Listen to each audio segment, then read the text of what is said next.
Hi, this is Jerry, and today I'm going to share a quick video that I put together. I had to make a really quick birthday card here for a friend who's getting ready to have a birthday next week, and I wanted to get this in the mail. I had purchased this little digital image from All Dressed Up last couple of weeks ago, I think it was, and it's called Feeling Spoilt, and I thought she was perfect.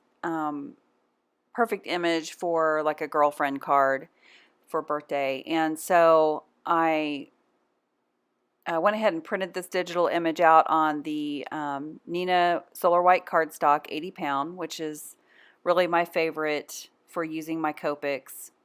And I started out with my skin tones and just used a little bit of a different skin tone color combination here. I used E11, E21, E00, and E000, and got to coloring here on her skin. I did notice I got out of the lines in a couple of these areas. I hadn't even realized that until I started editing this video.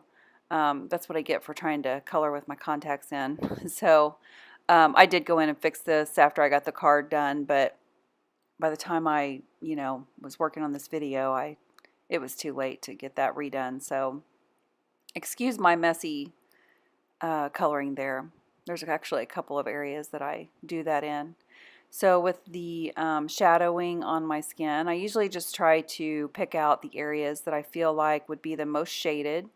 I am not an artist. I don't know exactly where those areas would be.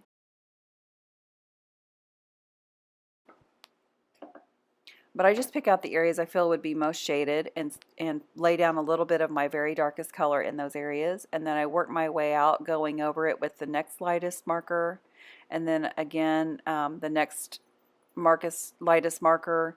And then eventually working my way to the lightest marker in those very lightest areas that I think her skin would have the lightest area. And sometimes in these little skinny areas you can get by with using fewer markers, but usually with the skin I find that using at least 3 markers gives you really a better look on the skin. So this is probably my favorite hair color combination.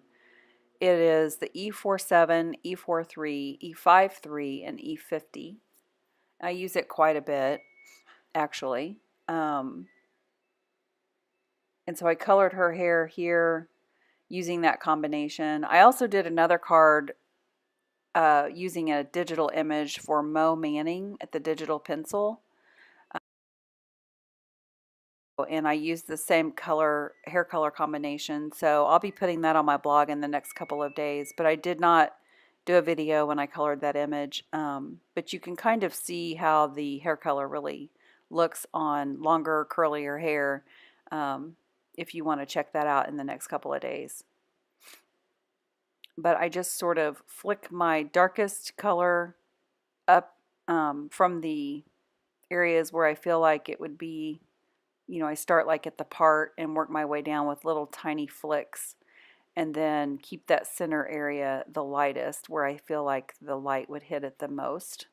And I left this little strip in the front of her hair. I left it lighter because I wanted it to look a little highlighted and bring a little more attention to that little piece that's falling down in front of her face. I colored in the rose with the same color I used on her cheeks, which was R21. And then on the dress, I used B04, B02, B00, and B000. I had found a piece of pattern paper that I used as an inspiration for my colors. I was actually going to use it in the background of this card, but I changed my mind. But the colors in that pattern paper were blue, pink, and green. And so this color family, this particular set of markers kind of matched that card. So I started with my very darkest, the B04, and just laid some color in the areas where the pleats of the dress are and where I thought that she would be the most shadowed. And then I moved on to my next color, which is the B02, and put color right on top of the B04 and extended it out just a little bit using the B02. And then you work your way out toward the center of the pleat. So the next color that I pick up is the B00.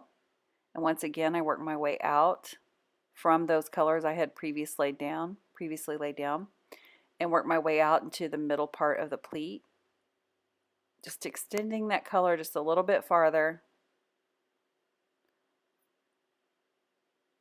And then I will pick up my lightest color, which is the B000, and fill in the other areas. Usually on the pleats I try to leave just the slimmest, tiniest area of white. I didn't do the best job on this, on these pleats of doing that, but it really helps to make the pleats pop. I did a pretty good job right there of keeping just a teeny tiny little bit of white. And you can always go over that with a white Prismacolor if you color it in too much, or use a colorless blender to kind of lighten it up also. Or you can just deepen your shades inside of your pleats. That helps to make it pop also. And so then I'm going over it again with my darkest color and just kind of repeating that process just to get the good saturation into the paper, getting a good color blend. And I'll repeat all of the steps with all of the markers. And just kind of fuss with it here for a minute just to get it blended the way I think it should look. I really wanted to get a good contrast, because I think that's what makes the pleats pop a little more when you do that. So I was just blending that out a little bit. And then I put a little color on her shoes to match the dress.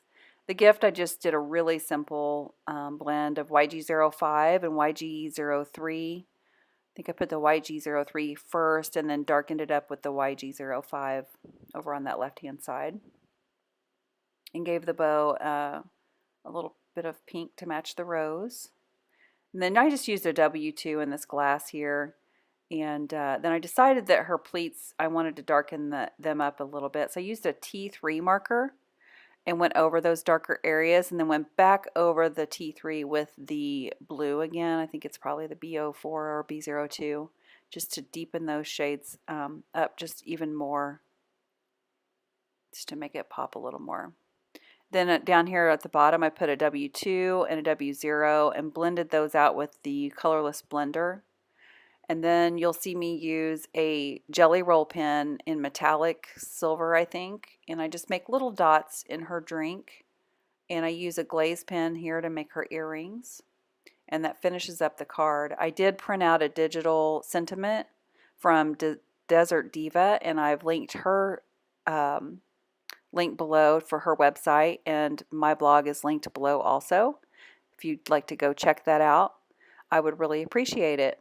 If you like this video, give me a thumbs up and click subscribe if you'd like to see more. Thank you so much. Bye-bye.